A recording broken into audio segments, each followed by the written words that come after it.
este ambiente que está promoviendo la expresión o la expresividad trae ecos en los diferentes países europeos, porque todas las semillas, digamos, de lo que se entiende como expresión, que están sembradas en siglo XVII y siglo XVIII a partir de Perrault y esa reacción, van a florecer luego en siglo XX.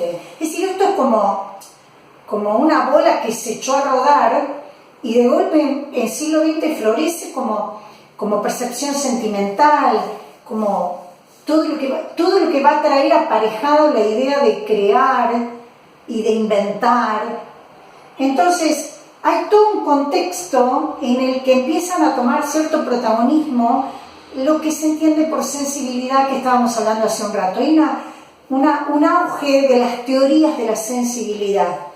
En Inglaterra especialmente aparece ese gran interés por la sensibilidad, pero también en Francia, porque en Francia con la sensibilité hay una especie de sintonía entre la sensibilidad francesa y la tradición religiosa, y que trae como producto el pietismo.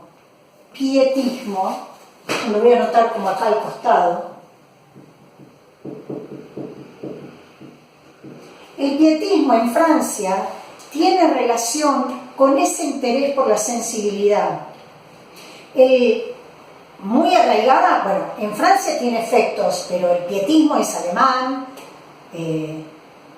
es del siglo XVII, y fue un movimiento luterano muy interesante también, porque es un movimiento luterano que daba más importancia a la experiencia religiosa personal que al culto religioso.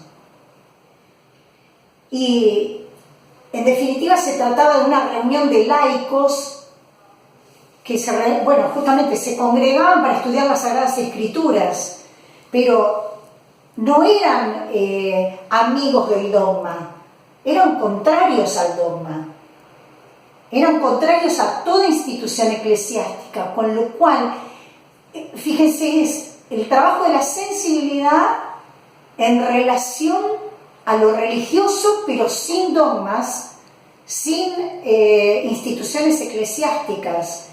Estas consideraciones religiosas de laicos influyeron mucho en Kant, que fue un joven seminarista, en su juventud fue seminarista, influyeron mucho en Lessing, que ya nombramos hace un rato, y en Hölderlin, el poeta Hölderlin tan admirado por Heidegger. Quiere decir que, fíjense que tiene ecos, la reflexión en torno a la sensibilidad tiene ecos en la teoría de la sensibilidad, de la sensibility en Inglaterra, con las teorías de la sensibilité en Francia, y en Leipzig, en Alemania, surge el pietismo y que está en diálogo con todas estas inquietudes. Desde esta teoría de la sensibilidad es que surge una categoría inglesa central, que es la categoría de lo sublime, que lo nombré a Edmund Burke hace un rato, que trabaja sobre lo bello y lo sublime. Es un texto canónico. Justamente lo sublime como categoría aplicada a los fenómenos grandiosos de la naturaleza. También por analogía, por lo que produce a ciertas obras artísticas, pero por analogía. Hay entonces en este panorama una especie de confrontación, quizás podríamos decirla, de diferencia entre un principio imitativo que comienza a ser cuestionado, lo pondríamos en la línea de las doctrinas clásicas, que comienza a ser cuestionado desde varias fuentes. Toda la estética ilustrada está cuestionando ese principio imitativo. Esa estética ilustrada es la que descubre que el hombre se afirma en el mundo, ¿sí? Pero en el mundo de los sentidos.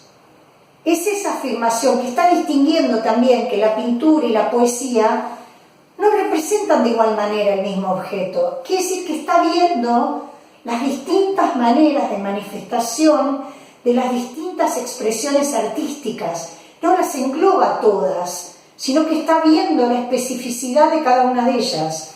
Como está viendo que la pintura tiene un medio expresivo distinto de la música, y que la poesía tiene un medio expresivo diferente, que la pintura suele trabajar con signos naturales o signos que uno puede reconocer en la representación, pero que en cambio la poesía y la arquitectura cultivan signos arbitrarios, signos artificiales. Eso es muy interesante, porque entonces, si cultivan signos que son artificiales, esta es la puerta de entrada de lo que más tarde será la semiótica, el estudio de los signos. Es como si se tratara de una semiótica naciente, está como en los orígenes de lo que después en el siglo XX va a desembocar en un estructuralismo y posteriormente en un postestructuralismo. Bueno, estos serían como los orígenes, porque están viendo de que lo que está poniéndose en crisis y lo que está tambaleando es el orden clásico. Un orden clásico que tenía como paradigma la semejanza y la similitud, que no se lleva bien con la arbitrariedad, no se lleva bien con un signo que hay que interpretar. Entonces, la arbitrariedad ya se viene como trabajando, se viene fraguando desde la Querelle, obviamente con el vocero de los modernos, que va a ser Perrault. Y así surge la distinción entre lo bello esencial o lo bello natural, que se distingue de lo bello artificial, lo bello arbitrario, lo bello artificial como distinto de lo bello natural. En el orden clásico nosotros podríamos ordenar, yo se los ordené para que sea más didáctico. Estamos en la doctrina clásica del siglo XVII y la estamos confrontando con los modernos o la doctrina moderna del siglo XVIII. Y noten, si la doctrina clásica sostenía la semejanza, la sostenía, y los modernos, en lugar de privilegiar la semejanza, van a privilegiar el artificio. La doctrina clásica privilegia lo verdadero, los modernos están privilegiando lo bello. Privilegian los clásicos la naturaleza exterior, los modernos el arte. El signo natural, privilegiado y sostenido por la doctrina clásica, el signo arbitrario, los modernos. La imitación sostienen porque no los convence la idea de la invención, de algo inventado, de algo creado. Fíjense que se pone la distinción y se pone en la discusión imitación o creación. Lo natural o lo artificial. Si leyéramos así, están proponiendo el artificio, lo bello antes que lo verdadero, el arte antes que la naturaleza exterior, el signo arbitrario antes que el signo natural, la invención antes que la imitación y lo artificial. Es una confrontación bastante fuerte. Hay unos intelectuales y artistas reunidos en lo que se llamó la lógica de Port-Royal, lo anoto por si alguien lo quiere buscar. En la lógica de Port-Royal era un manual de lógica que tenía por voceros a Pierre Nicole y Antoine Arnauld, no tan conocidos, pero sí conocido quien fue influido por ellos dos, que fue Pascal. Pascal es influido por estos lógicos de Port-Royal. Y también Descartes es uno de sus sucesores, estos sucesores de Port-Royal. Estos eran los que estaban como alineados en esta vertiente. el signo artificial es el que va a ganar terreno finalmente, va a invadir las manifestaciones artísticas. Justamente, para alguien, si a alguien le interesa, lo digo porque Marchand Fils lo propone, si alguien quiere leer el análisis que hace Michel Foucault de Las Meninas de Velázquez, ese cuadro tan famoso, es muy interesante ese análisis que hace Marchand Fils, lo menciona, porque justamente en Las Meninas de Velázquez, que es un cuadro del siglo XVII, estrictamente de 1656, en ese cuadro, gracias al análisis de Foucault, lo saboreamos más aún, se nota cierto lugar que va teniendo el sujeto estético, el lugar que tiene el artista, el lugar que tiene el espectador, la autoconciencia de lo artístico y cómo aborda la imaginación y cómo aborda los poderes del genio. En ese cuadro, como es un cuadro que no deja de poder, no se cierra nunca la posibilidad de seguir interpretándolo. Y aparece el problema de imitar, hasta dónde se imita, hasta dónde está la invención, hasta dónde el arte, a través de esa pintura, puede pensarse a sí mismo. Bueno, Marchand Fils lo cita para dar cuenta de estos fenómenos. Una aclaración. Que la doctrina clásica proponga esto no quiere decir que los clásicos negaban la existencia o la actividad de la imaginación. No son tan cerrados, digamos, no están. Esto es como un plano así como un poco escolar para ver las distinciones. Lo que decían los clásicos o la doctrina clásica del siglo XVII es que la imaginación claramente está activa, pero que la contribución de la imaginación tiene escaso valor. Entonces, que lo que se privilegia es la razón y lo que llamaban el bon sens, el sentido común. Si lo traducimos diríamos el buen sentido. Nosotros el bon sens se traduce como el sentido común. Quiere decir que el sentido común es el que proporciona la regla, el que proporciona y dirige al genio. Por lo tanto, la imaginación está muy acotada en esta línea. Por el contrario, en el partido de los modernos, que así lo llamamos, se estima la fertilidad de la imaginación.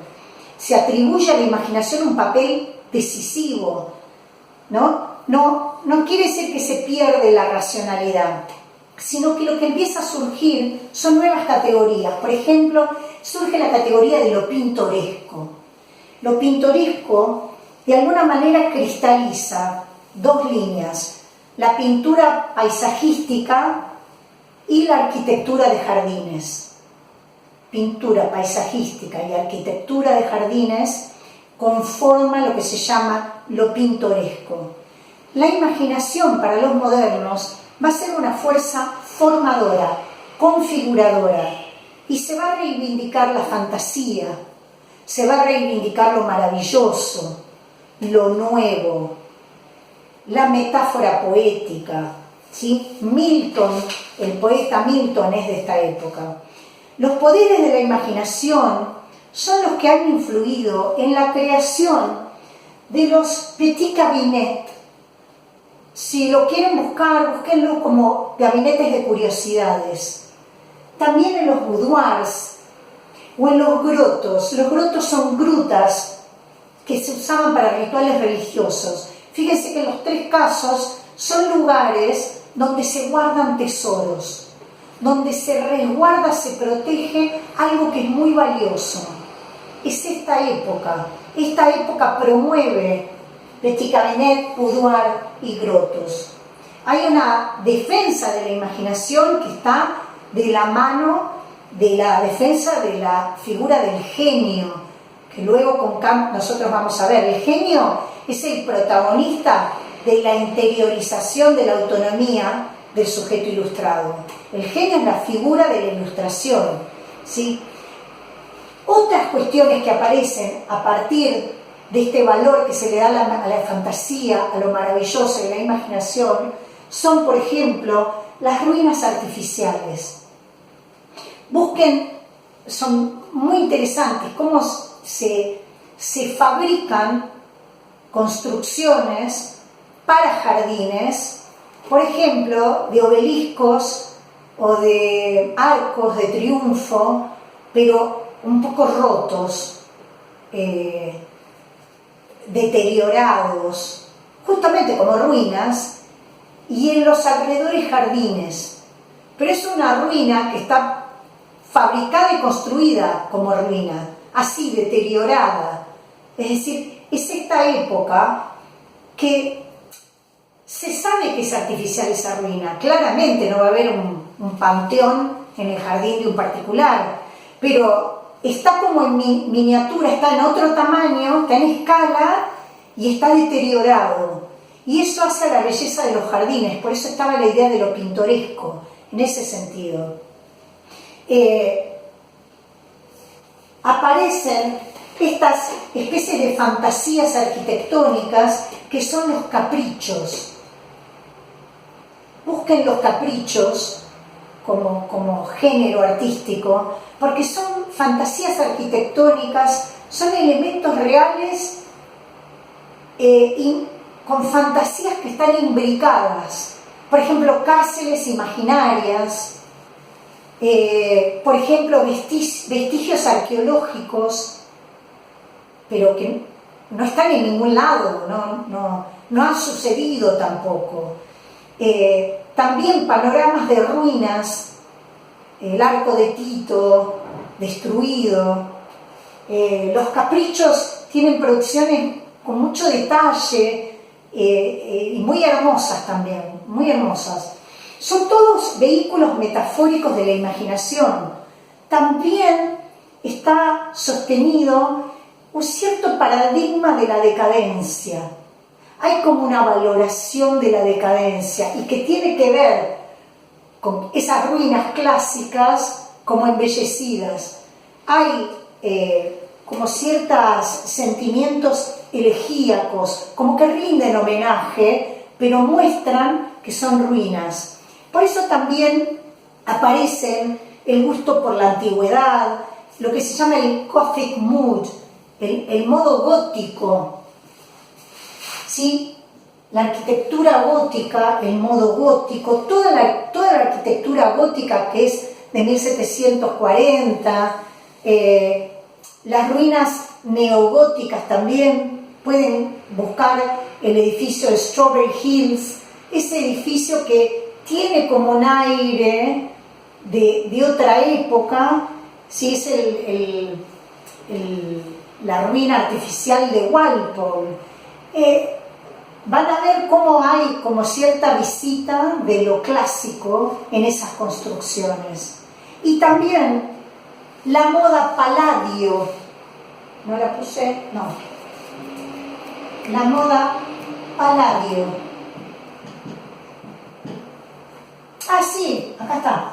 La moda Palladio, de un arquitecto italiano, Andrea Palladio, que trabajó en Venecia y trabajaba y proponía arquitectura neoclásica, villas campestres, pero en una época que no coincide lo clásico allí.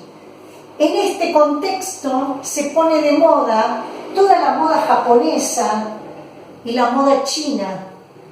Sí, toda la porcelana china se prestigia también, así como la moda de la ceremonia del té se prestigia también. Y comienza a tener un valor la porcelana china, que también provoca luego que se la copie y que se la adultere en algún punto. Arbitrariedad, sencillez temática, hay cierto sentido lúdico, es todo de esta época. Todo esto, lo del juego, lo lúdico, estas ruinas, estos artificios tan valorados, empiezan a ser asumidos como algo positivo. Piensen que están copiando ruinas.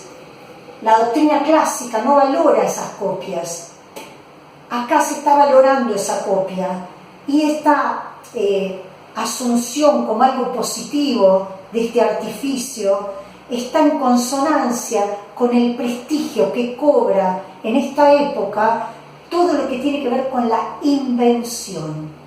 Por eso el genio es la figura central de la Ilustración.